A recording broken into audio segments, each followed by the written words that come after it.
Evan Sayet, what is it like being a conservative comedian? Is it hard to get gigs? Is it hard to find an audience, or is there an audience out there for it? For me, it's not difficult because I actually didn't end run around the normal ways of getting gigs in Hollywood or in showbiz.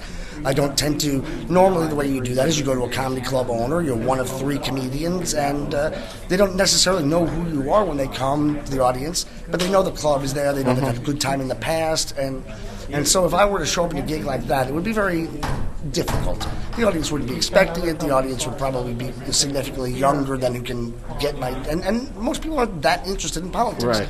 So I have a grassroots following. I do the shows in one of 2 places, either in a venue that I floor-wall, and I produce the show and I send it out to my fan list and they come to see me.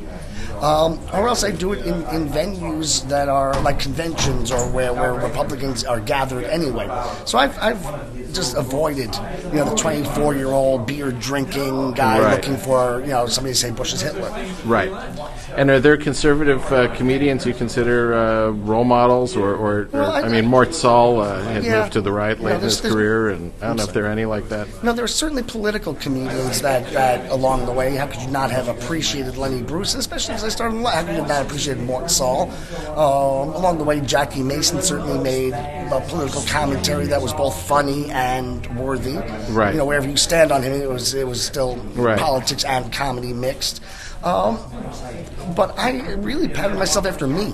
Right. I had been a comedian early in my career, but it was a rather generic comedian. I was funny, but, back then there were so many comedians out there that you had to be able to be defined by 2 words.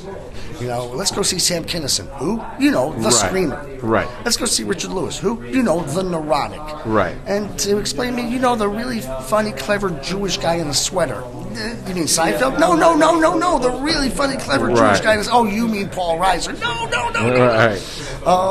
And then I got out of stand-up because when my boy was born, I didn't want to be on the road, so I started writing TV shows. And it was only post 9/11 that I figured I wanted to be out there in my own voice, taking up this battle.